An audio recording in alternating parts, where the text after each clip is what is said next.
Moving up day na ni Sophie! Yes, may solo performance yung mga kids dito and naka-receive nga din siya ng award. Ay, sus naman.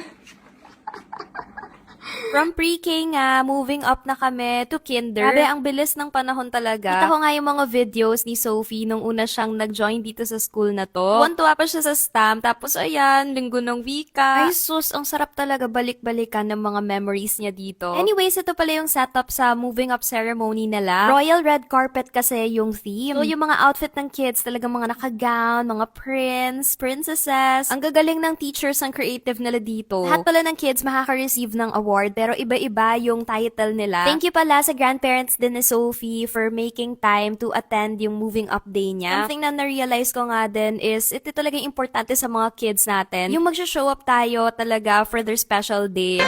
And Princess Sofia Anastasia Velis. By the way, ito pala yung BFF ni Sophie sa school. Hindi nga yung tawagan nila and hindi mapaghiwalay kahit nagpe-perform. Yung title pala ng award na nakuha ni Sophie is Princess of Many Distinctions. I-pause nyo na lang kung curious kayo ano yung meaning nun. So ayan, nakaka-proud din naman talaga. Diyos mio, paano pa kaya pag-graduate ng kinder? Kanta din pala siya and alam nyo, first solo performance pala niya to. Yung umakyat lang sa stage yung anak ko, sobrang proud na ako kasi ang hirap gawin nun, guys. Nakakakaba kaya?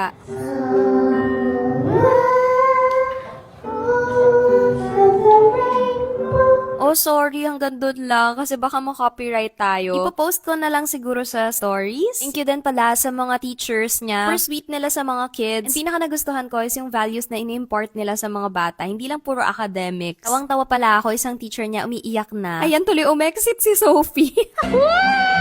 Smile! Ayun lang, congrats Sophie! Love, love!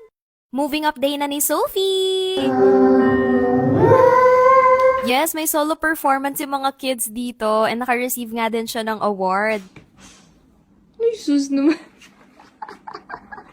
From pre-K nga, moving up na kami to kinder. Grabe, ang bilis ng panahon talaga. Kita ko nga yung mga videos ni Sophie nung una siyang nag-join dito sa school na to. Tuwan-tuwa pa siya sa stamp, tapos ayan, linggo ng wika. Ay sus, ang sarap talaga balik-balikan ng mga memories niya dito. Anyways, ito pala yung setup sa moving up ceremony nila. Royal red carpet kasi yung theme. So, yung mga outfit ng kids, talagang mga naka-gown, mga prince, princesses. Ang gagaling ng teachers ang creative nila dito. Lahat pala ng kids makaka-receive ng award, pero iba-iba yung title nila. Thank you pala sa grandparents din ni Sophie for making time to attend yung moving up day niya. Something na na-realize ko nga din is, ito talaga importante sa mga kids natin. Yung mag-show up tayo talaga for their special day.